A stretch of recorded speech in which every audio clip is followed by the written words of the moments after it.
पहले बात Iran Israel जंग की, इसी से जुड़ी एक बड़ी खबर आपको बता दें। ईरान के खिलाफ जंग में अब अमेरिका की भी एंट्री हो चुकी है। अमेरिका कूद गया है इस जंग के मैदान में।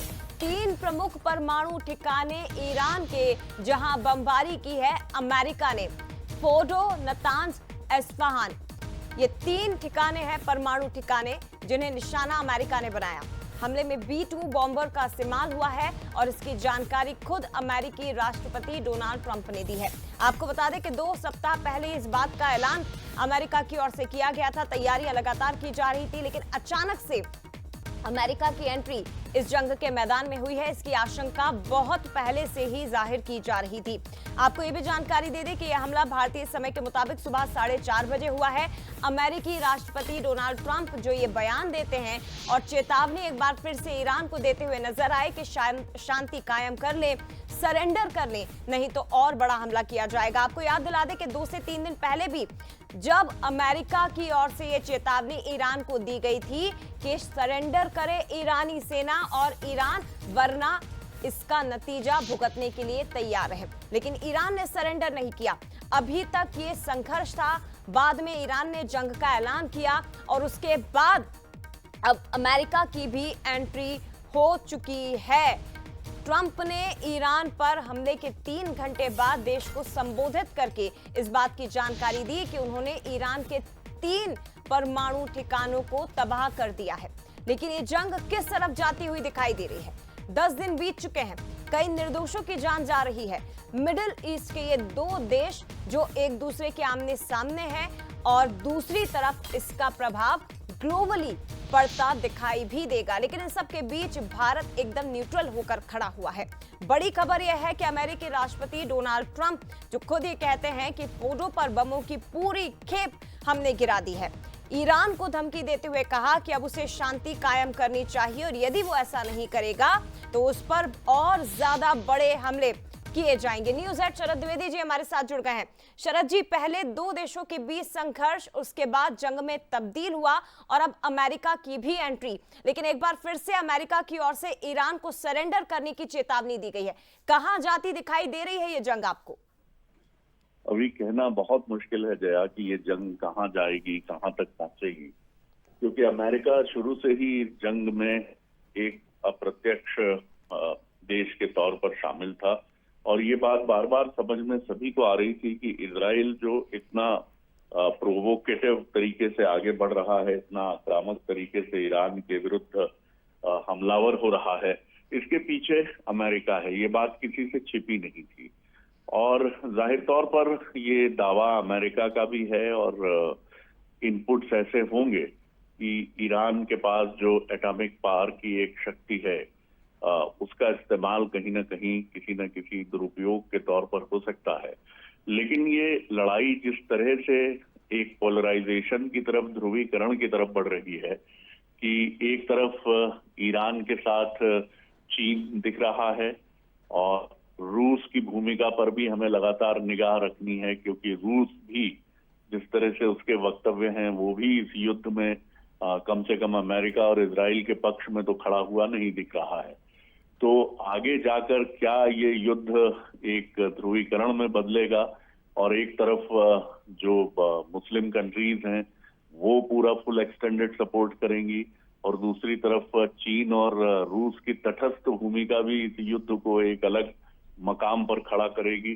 तो स्थिति बेहद चिंताजनक है और जिस तरह से ये सारी आग फैलती जा रही है और आप देखें तो इस समय एशिया में 2 जगह तनाव है, भारत पाकिस्तान, ईरान और इजराइल, और अगर बात करें हम उधर यूरोप में तो रूस और यूक्रेन के बीच में है और इसी में अमेरिका का एक बहुत अलग भूमिका हम देख रहे हैं। एक बहुत ही अलग तरह की भूमिका अमेरिका की है जो बहुत चिंता की तरफ ले जाती है। जी सर, इन सब के बीच अगर हम बात भारत की करें तो हमने रूस यूक्रेन जंग में भी देखा कि भारत एकदम न्यूट्रल, संतुलित भूमिका में नजर आया और अब जब इन 2 मिडिल ईस्ट के देशों के बीच में ये जंग छिड़ी हुई है, भारत अभी भी उसी भूमिका में दिखाई दे रहा है। तो क्या इसी तरह से भारत की भूमिका आने वाले वक्त में भी हमें दिखाई देगी, न्यूट्रल, संतुलित? देखिए, बिल्कुल भारत के लिए ये बहुत मैं कहूंगा कि उसके लिए एक कूटनीतिक क्योंकि इजराइल भी हमारा मित्र देश है और ईरान के साथ भी हमारे जो संबंध हैं, हमने कोशिश यही की है, क्योंकि जिस तरह से पाकिस्तान के समय तनाव के बीच में भी ईरान की तरफ से कहीं कोई स्टेटमेंट नहीं आया था और उसने एक तरह से मौन रहकर और भारत की तरफ ही एक अपना मत व्यक्त किया था, जबकि माना जा रहा था कि ईरान की तरफ पाकिस्तान बड़ी उम्मीद से देख रहा है। तो मुझे नहीं लगता कि भारत इस मामले में कोई ऐसे रुख के साथ आएगा जो धोखा सकता है। लेकिन सबसे जो चुनौतीपूर्ण बात ये है कि अब क्रूड ऑयल की जो कीमतें हैं वो तेजी से बढ़ेंगी और इसका असर सिर्फ इजराइल ईरान तक ही नहीं होगा, पूरी दुनिया पर इसका असर होगा और पूरी दुनिया में तेल की कीमतें बढ़ेंगी तो उसका महंगाई पर असर होगा, महंगाई पर असर होगा तो जीडीपी पर असर होगा, अर्थव्यवस्था पर उसका असर आएगा। तो इजराइल ने ये बात मानी है कि करीब करीब उस पर 5,000 करोड़ रुपए का भार इस युद्ध की वजह से प्रतिदिन के हिसाब से बढ़ रहा है। तो ये चुनौतियां बड़ी गहराती जा रही हैं और जिस तरह से इस समय दुनिया एक अलग मकाम की तरफ खड़ी दिख रही है और शांति और बातचीत के जरिए चीजों को सुलझाने के बजाय अब युद्ध, और युद्ध भी ऐसे हैं जगह की जहाँ बैठे बैठे आपको सिर्फ मिसाइल के बटन दबाने हैं। बिल्कुल, स्थितियां बहुत विस्फोटक और चुनौतीपूर्ण हैं। जी निश्चित तौर पर सर, अब ये जंग उस तरह की नहीं है जो पूर्व के समय में होती थी कि मैदान जंग में दो सेनाएं आमने सामने खड़ी हुई हैं, तलवार से या हथियारों से एक दूसरे पर हमला किया जा रहा है, वैसा कुछ नहीं है। अब आप देश में बैठकर एक दूसरे देश पर मिसाइल से अटैक करते हैं या फिर आप ड्रोन के जरिए अटैक करते हैं और उस देश को तबाह करने की शक्ति रखते हैं। इस तरह की जंग इस वक्त दुनिया में दिखाई दे रही है। शरद जी, आप बने रहिएगा और इसके साथ ही विदेश मामलों के जानकार ब्रह्मदीप अलूने जी भी हमारे साथ जुड़े हुए हैं और इसके साथ ही स्टूडियो में हमारे साथ मौजूद है एग्जीक्यूटिव एडिटर शैलेंद्र सिंह राजपूत जी। इस मुद्दे पर आगे और बातचीत करेंगे। भारत की भूमिका, दुनिया पर इसका असर और मुस्लिम देश कहां खड़े दिखाई दे रहे हैं। लेकिन इन सब के बीच अमेरिकी राष्ट्रपति डोनाल्ड ट्रंप ने एक बयान दिया है और ईरान को चेतावनी दे दी है, शांति कायम करे ईरान, नहीं तो और बड़ा हमला होगा। ईरान के परमाणु ठिकानों को नेस्तनाबूद हमने कर दिया है। इजराइल के लिए एक बड़ा खतरा हमने खत्म कर दिया है, ये डोनाल्ड ट्रंप कह रहे हैं। ईरान अमेरिका के लिए भी खतरा है। कोशिश पहले से ही हो रही थी कि ईरान जो परमाणु हथियारों की तरफ आगे बढ़ रहा है इससे रोका जाए। ये सबसे बड़ा डर इन देशों के मन में था और इसीलिए अब अमेरिका की ओर से बड़ा कदम उठाया गया है। एक बार फिर से आपको बता दें, 3 बड़े परमाणु ठिकाने अमेरिका ने ध्वस्त कर दिए हैं ईरान के अंदर घुसकर। There will be either peace or there will be tragedy for Iran far greater than we have witnessed over the last 8 days. Remember, there are many targets left. Tonight's was the most difficult of them all, by far, and perhaps the most lethal. But if peace does not come quickly, we will go after those other targets with precision, speed, and skill. Most of them can be taken out in a matter of minutes. There's no military in the world that could have done what we did tonight. तो देखिए, America की ओर से स्पष्ट चेतावनी एक बार फिर से Iran को दी गई है, सरेंडर कर दे ईरान, वरना इसके नतीजे और ज्यादा बुरे हो सकते हैं। लेकिन ये भी आपको स्पष्ट कर दे कि पूर्व में जब अमेरिका की ओर से सरेंडर की चेतावनी ईरान को दी गई थी, तब भी ईरान ने स्पष्ट कहा था कि हम ऐसा कुछ भी करने वाले नहीं हैं। और अब जब अमेरिका ने घर में घुसकर हमला किया है तो ईरान का रुख क्या होगा? ईरान क्या और बड़ा हमला कर सकता है इजराइल पर या फिर अमेरिका पर? इसके परिणाम किस तरह के होंगे? अमेरिकी अटैक इतिहास बदलने वाला है।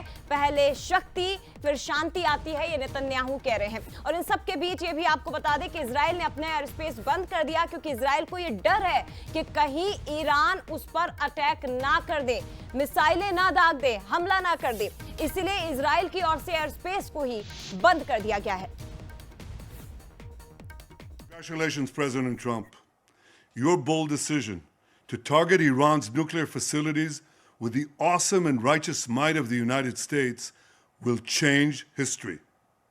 In Operation Rising Lion, Israel has done truly amazing things. But in tonight's action against Iran's nuclear facilities, America has been truly unsurpassed. It has done what no other country on earth could do. Fordow, Natanz, Isfahan, ये 3 ठिकाने Iran के जिन्हें तबाह किया है America ने। अब इसी पर ज्यादा चर्चा हम करेंगे। संजय तोमर जी, लेफ्टिनेंट कर्नल रिटायर्ड, हमारे साथ इस वक्त जुड़ गए हैं। ब्रह्मदीप अलूने जी हमारे साथ इस वक्त विदेश मामलों के जानकार हमें ज्वाइन कर चुके हैं, और शैलन जी इस वक्त स्टूडियो में जुड़े हुए हैं। शैलन जी, सबसे पहले इस पर ओपनिंग रिमार्क आपसे, कहाँ जाता हुआ ये माहौल, ये जंग दिखाई दे रही है, और अब क्या परिस्थितियां और बदलती हुई दिखाई देंगी जब अमेरिका ने एंट्री ले ली है? देखिए, बिल्कुल इस हमले के बाद डोनाल्ड ट्रंप का जो बयान आया है वो बहुत महत्वपूर्ण है जी। उन्होंने कहा है अब या तो शांति होगी या विनाश होगा। तो ये इस रिमार्क से आप समझ सकते हैं कि जंग कहाँ जाएगी। तो इसमें 2 संभावनाएं बनती हैं। अब अमेरिका तो हम इन्वॉल्व हो ही चुका है, इस तरह से कह सकते हैं। तो अगर इसमें सबसे पहली संभावना बनती है ईरान न्यूट्रलाइज होगा, लेकिन जो ईरान का पिछला इतिहास है या जो उसका नेचर है, उससे लगता नहीं कि वो इतनी जल्दी सरेंडर होगा। अगर ईरान सरेंडर नहीं होगा, जंग लंबी खिंचती है, तो फिर इसको बड़ी जंग में बदलने की आशंका है। बड़ी जंग में लेकिन ये तभी बदलेगा जब इसमें रूस और चीन का हमको रुख देखना होगा। हालांकि चीन की तरफ से भी और रूस की तरफ से जो संकेत हैं वो ईरान की तरफ ज़्यादा जाते हैं, लेकिन वो सीधे जंग में शामिल होंगे, ये इस पे लेकर जरूर सवाल है, इस पे हमको जरूर चर्चा करनी पड़ेगी। लेकिन देखिए, वर्ल्ड वार फर्स्ट और वर्ल्ड वार 2 की अगर आप परिस्थितियां देखें तो ऐसे ही कुछ परिस्थितियों के साथ दोनों युद्ध शुरू हुए, और फिर सारे देश उसमें धीरे धीरे जो भी देश थे इन्वॉल्व होते गए। तो ये परिस्थितियां बड़ी कठिन है, क्योंकि जो इस समय राजनीतिक परिस्थितियां हैं, जियोपॉलिटिकल या जियो इकोनॉमिकल जोन, दोनों अगर हम परिस्थितियां देखें तो ये स्थिति गंभीर होती लगती है। क्योंकि देखिए, सारी लड़ाई जो है कहीं ना कहीं पहले से भी अगर हम देखें तो मिडिल ईस्ट में जो लड़ाई बार बार छिड़ती है, उसके पीछे कहीं ना कहीं ऑयल या तेल इंडस्ट्री पर अपने कब्जा जमाने की कोशिश है। तो मिडिल ईस्ट में पहले अमेरिका ने का स्वार्थ था, तो उसने जब इराक मजबूत हुआ तो इराक को ख़त्म किया। उसके बाद ईरान उसके लिए हमेशा कांटा बना रहा था, तो उसका इस्तेमाल इजराइल का इस्तेमाल उसके खिलाफ करके अमेरिका ने, हम कह सकते हैं आज जो स्थिति है वो उसकी वजह से बनी है।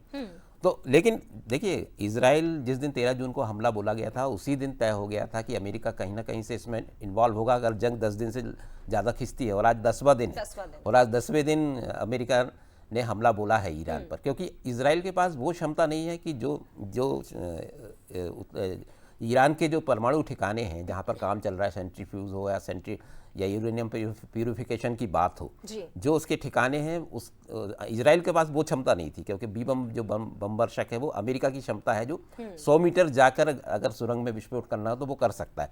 और आज जो उसने हमले बोले हैं शायद उसी लिए थे कि पूरी तरह अगर ईरान को न्यूट्रलाइज करना है, परमाणु हथियार नहीं बनाने देना है, तो उसमें अमेरिका इसलिए। और अगर इजराइल ऐसा कर पाता सर, अगर सक्षम होता तो शायद पहले कर चुका होता।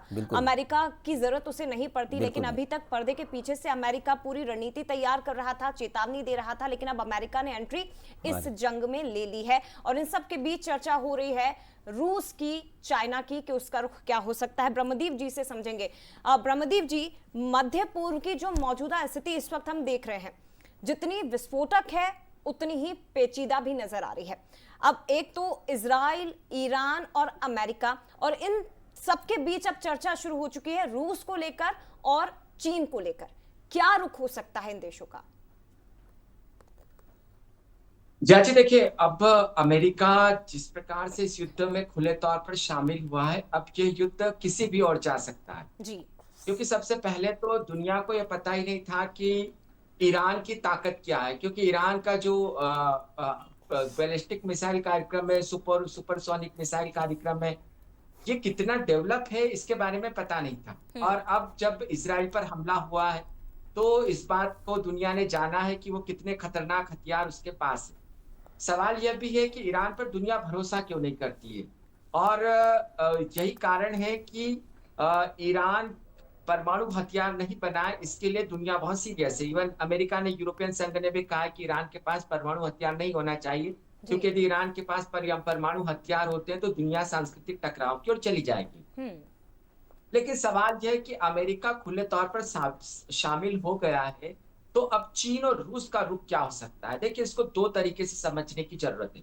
सबसे पहले तो जो चीन है, चीन जो सिल्क रूट की एक परिकल्पना है, जो बेल्ट एंड कॉरिडोर का जो महत्वाकांक्षा है चीन की, उसके केंद्र में ईरान है। ईरान के बिना आप कल्पना नहीं कर सकते, क्योंकि वहीं से आपको मध्य पूर्व से लेकर यूरोप तक जाना है।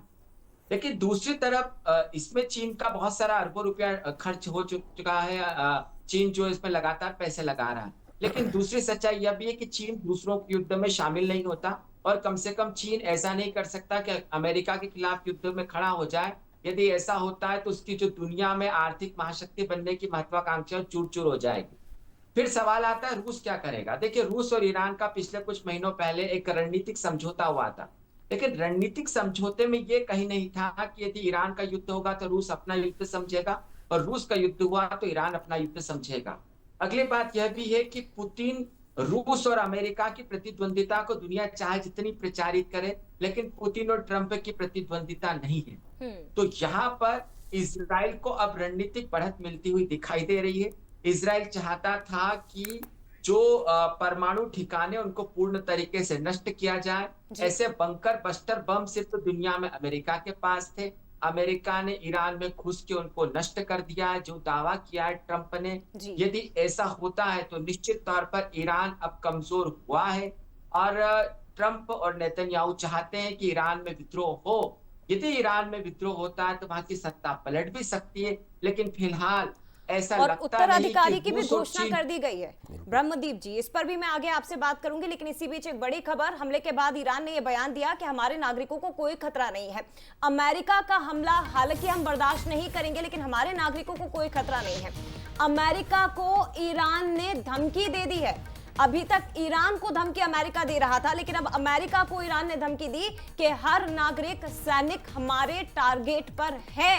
ये ईरान कह रहा है। ये बहुत महत्वपूर्ण बात है, क्योंकि उत्तराधिकारी की घोषणा, इन सब के बीच अमेरिका का हमला हम बर्दाश्त नहीं करेंगे, ये ईरान ने पूरी तरह से स्पष्ट कर दिया। और शरद जी भी लगातार हमारे साथ जुड़े हुए हैं। शरद जी, अमेरिका का इन्वॉल्वमेंट क्या बहुत गंभीरता की और इस जंग को लेकर जा रहा है? क्योंकि अभी तक अमेरिका ये कह रहा था कि सरेंडर कर दे ईरान, और ईरान सरेंडर करने को बिल्कुल भी तैयार नहीं है, बल्कि वो चेतावनी दे रहा है अमेरिका को कि अब अमेरिका हमारे रडार पर आ चुका है। देखिए, अमेरिका की भूमिका बड़ी विचित्र सी है इस समय, और जिस तरह से डोनाल्ड ट्रंप एक ऐसे राजनेता के तौर पर आए हैं जो जिनके तौर तरीके हमें चौंकाते हैं। जैसे एक कहावत है, एक शेर है बल्कि, जिसमें शायद फिल्मी गीत भी, कि हमी से मोहब्बत हमी से लड़ाई, अरे मार डाला दुहाई दुहाई। ये उनका जो अंदाज है, ये बड़ा विचित्र अंदाज है। जिस तरह से हमने देखा कि वो मध्यस्थता के लिए बड़े बेचैन रहते हैं, चाहे वो रूस और यूक्रेन की लड़ाई हो या भारत और पाकिस्तान के बीच में जो एस्केलेट हुई थी टेंशन, उसमें बार बार वो क्लेम कर रहे हैं। मुझे लगता है कि उनका यही अंदाज इस मामले में सामने आएगा, और वो आगे जाकर ये फिर एक बार कहेंगे कि मेरी भूमिका या अमेरिका की भूमिका तो इसलिए थी कि हम ये चाहते थे कि ये जो प्रॉब्लम है, ये प्रॉब्लम शांति की तरफ जाए। क्योंकि ईरान के पास जो एटॉमिक पावर है, हमारे पास इसके प्रमाण हैं कि इसका इस्तेमाल जो है कुछ ऐसे फोर्सेस, टेररिस्ट आउटफिट कर सकते थे जो पूरी दुनिया के लिए खतरा बन सकते थे। तो वो इस ऑपरेशन के बाद या इसके बाद एक आध, अभी जो 3 जगह अमेरिकन बॉम्बर्स विमानों ने अटैक किया है, इसके बाद शायद अगर जरूरत लगती है तो एक और अटैक के बाद फिर उनका शांति राग वो अलापना शुरू कर देंगे। और उनकी कोशिश यही है कि पहले आप धमकाइए, पहले आप आगाह करिए कि हम आपको छोड़ेंगे नहीं। अब आप देखिए ना, कितने अनप्रेडिक्टेबल तरीके से वो भारत पाकिस्तान के मसले पर सामने आते हैं, और पाकिस्तानी जो सेना के चीफ हैं उनको बुला भी लेते हैं, उनके साथ लंच करते हैं, फिर भारतीय प्रधानमंत्री नरेंद्र मोदी जी को आमंत्रित करते हैं कि आप भी आइए। यानी उनकी कोशिश यही थी कि वो ये दिखाना चाह रहे थे कि मुनीर को बुलाकर और फिर भारत को आमंत्रित करके वो शांति के मसीहा की छवि भी रखना चाहते हैं। और ढके छुपे शब्दों में लोग ये भी कहते हैं, जो समीक्षक हैं, कि वो पीस चाहते हैं, नोबेल पीस अवार्ड की भी उनकी कहीं ना कहीं मंशा है। तो मैं जहां तक इस पर ब्रह्मदीप जी और ज्यादा टिप्पणी करेंगे क्योंकि वो एक एक्सपर्ट हैं, लेकिन मुझे लगता है कि अमेरिका इसमें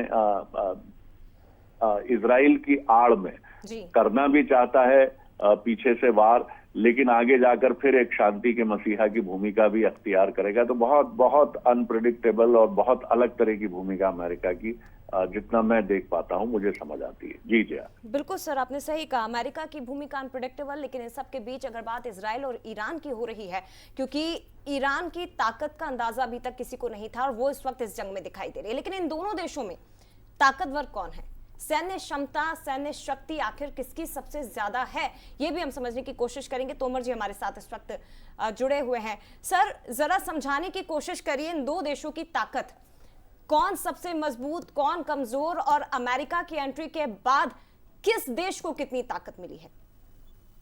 देखिए, अमेरिका की एंट्री का मतलब है ईरान का द एंड। अब ईरान नक्शे से मिट जाएगा और ये फर्स्ट टाइम है कि B-2 बॉम्बर जो है जी, जो स्टेल्थ बॉम्बर है, उसको एक मिलिट्री टारगेट के ऊपर इस्तेमाल किया है। तो ये एक बहुत बड़ा डेवलपमेंट है और हमको ये समझना है कि मैंने पहले भी बोला था अयतोल्ला खोमेनी जी को कि इजराइल और अमेरिका से आप दोस्ती कर लो। अगर आप ताकतवर आदमी से दोस्ती करोगे तो आपकी ताकत बढ़ जाएगी। और अभी अपने को ये समझना है कि ईरान की नेवी नॉन फंक्शनल हो गई है, एयरफोर्स नॉन फंक्शनल हो गई है, उनकी एयर डिफेंस यूनिट्स जो हैं, जो surface to air missiles fire करते हैं एयरक्राफ्ट के ऊपर और मिसाइल के ऊपर, वो सब नॉन फंक्शनल हो गए हैं। उनका कम्युनिकेशन ठप हो गया है, क्योंकि अमेरिका और इजराइल के पास ऐसी क्षमता है कि उनके पास जो इलेक्ट्रॉनिक वॉरफेयर का जो इक्विपमेंट है वो किसी दुनिया में किसी देश के पास नहीं है। उन्होंने ईरान का पूरा कम्युनिकेशन ठप कर दिया। अब आप मुझे बताइए कि ईरान कैसे लड़ेगा जी, अगर उनकी मिसाइल्स हैं तो वो सारी मिसाइल जब टारगेटेड हो रही हैं और उनके जो न्यूक्लियर साइट्स हैं उसको भी इजराइल ने उसको ऊपर अटैक किया है और अमेरिका ने भी अटैक किया है। और मैं ये बताना चाहता हूं कि अमेरिका को ये बिल्कुल नामंजूर है कि कोई भी इस्लामिक कंट्री के पास न्यूक्लियर वेपन हो, क्योंकि न्यूक्लियर वेपन में केवल फर्स्ट यूज होता है, उसमें सेकेंड यूज होता ही नहीं है। मतलब कि अगर आपके ऊपर एटम बम गिर गया तो आप खत्म हो जाओगे, आप डिस्ट्रॉयड हो जाओगे। अब आप सेकेंड वर्ल्ड वॉर में देखिए, एक वर्ल्ड पावर था जापान, उसके ऊपर 5 किलो टन का एक एटम बम गिरा, वो पूरा डिस्ट्रॉयड हो गया और उसको सरेंडर करना पड़ा। ये सब बातें अमेरिका को मालूम है और ये जो कुछ भी हो रहा है ये इंडिया के लिए एक बहुत बड़ा पॉजिटिव डेवलपमेंट है। अगर ईरान के पास अगर न्यूक्लियर बम आ जाएगा तो सबसे पहले वो पाकिस्तान के पास जाएगा और पाकिस्तान इंडिया के ऊपर ड्रॉप करेगा, फिर इजराइल के ऊपर ड्रॉप कर देगा और अमेरिका के ऊपर ड्रॉप कर देगा। और ये सब चीजें अमेरिका को मालूम है, इसलिए उन्होंने एंट्री करनी है सही टाइम पे और ये इंडिया के बहुत बड़ा डेवलपमेंट है और इससे हमको सीख लेनी चाहिए। इसके बाद हमको पाकिस्तान के ऊपर भी अटैक कर देना चाहिए, बिकॉज ईरान और पाकिस्तान ये रोग स्टेट्स हैं, इनके ऊपर इनके पास कहीं गलती से भी एटम बम आ गया है। इन सब के बीच अलूने जी, चर्चा एक ये भी हो रही है कि ईरान के लिए इजराइल पर हमला करने से ज्यादा आसान अमेरिका पर हमला करना है। और इस बात का जिक्र मैं इसीलिए कर रही हूं क्योंकि जब अमेरिका की ओर से लगातार चेतावनी ईरान को दी जा रही है तो ईरान ये कह रहा है कि अगर अमेरिका ने ईरान पर हमला कर दिया तो उसे भी अपने सैनिकों के लिए 50,000 ताबूत तैयार रखने होंगे। क्यों आसान है ईरान के लिए इजराइल की अपेक्षा अमेरिका पर हमला करना? जया जी मुझसे पूछा है? जी जी, आपसे ही सर। देखिए जया जी, ईरान दरअसल ईरान के साथ दिक्कत यह है कि ईरान की स्थिति सूर्य ग्रहण की तरह है। वो यह तो देखता है कि वो अंधकार कहाँ का कर सकता है, लेकिन वो यह नहीं देखता कि उसके सिवाय प्रकाश भी दुनिया में जी। तो ईरान को जो अमेरिकन सैन्य अड्डे हैं, जो इराक में है, जो सीरिया में, जो बहरीन में है, जो मिस्र में है, जो कतर में है, जो यूएई में, जो सऊदी अरब में, यहाँ पर अमेरिकन सैन्य अड्डे इन देशों में। अब ईरान को लगता है कि सैन्य अड्डों को निशाना बना देगा, लेकिन दुनिया में जब ईरान ये धमकी देता है तो आप एक बात पर गौर कीजिएगा कि इस्लामिक दुनिया में बादशाहत किसकी है? इस्लामिक दुनिया में बादशाहत है अमेरिका की, क्योंकि अमेरिका मध्य पूर्व के सबसे ज्यादा देशों में उसके सैन्य अड्डे हैं और उन सैन्य अड्डों से अब चाहे अमेरिका चाहेगा तो कतर के सैन्य अड्डे का उपयोग कर हमला कर देगा, अमेरिका चाहेगा तो सऊदी अरब से हमला कर देगा। तो ईरान इराक में एक दो जगह पर ऐसी जगह है जहां पर ईरान जो है अमेरिकन सैन्य पर हमला कर सकता है, लेकिन वहां से बहुत ही शातिराना तरीके से अमेरिका ने अपने जहाजों को हटा लिया है।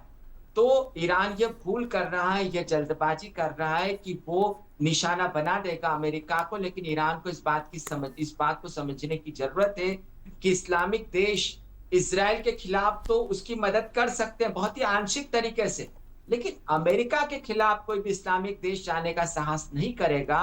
तो कुल मिलाकर बात यह जया जी कि ईरान जो है वो अमेरिका और इजराइल के ट्रैप में पूरी तरीके से फंस चुका है।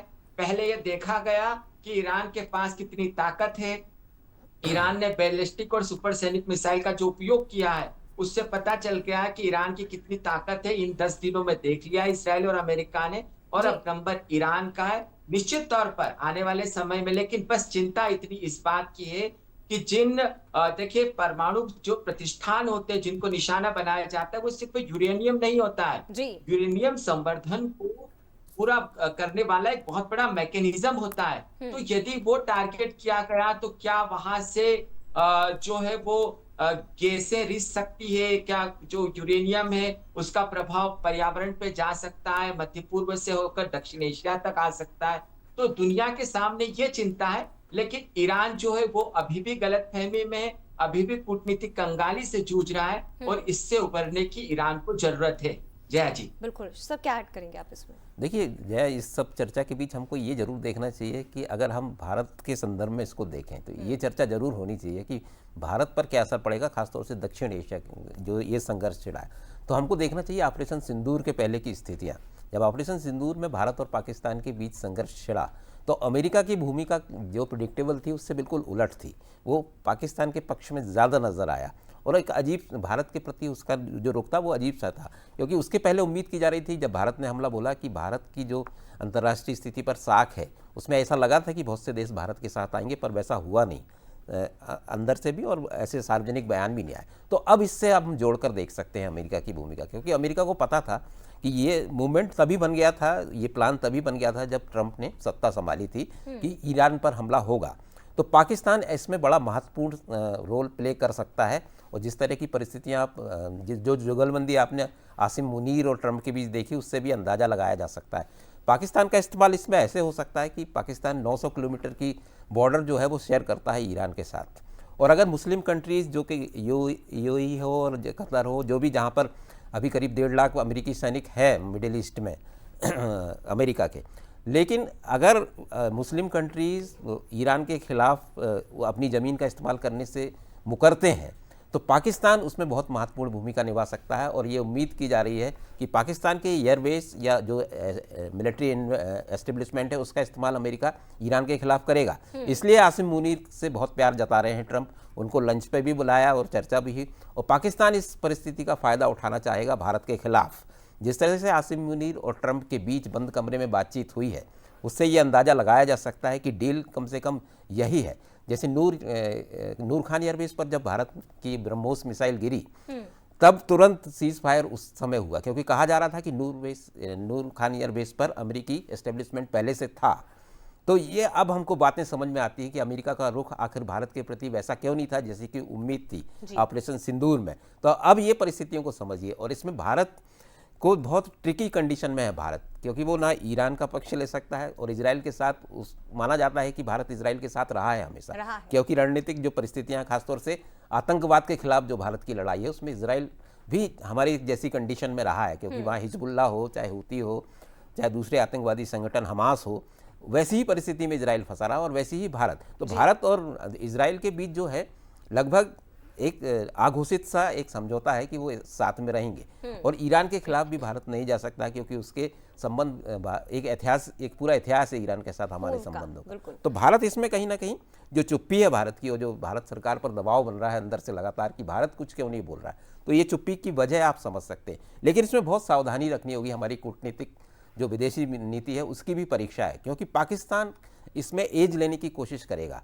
अगर ट्रंप की मदद करता है इस पूरे मामले में, जो कि लग रहा है, और आज क्रिप्टो करेंसी को लेकर भी उनका समझौता जिस तरह से पाकिस्तान और ट्रंप की कंपनी के बीच हुआ है, तो उससे समझा जा सकता है कि अमेरिका इस समय अमेरिका का पूरा हाथ पाकिस्तान पे है, क्योंकि उसका स्वार्थ है।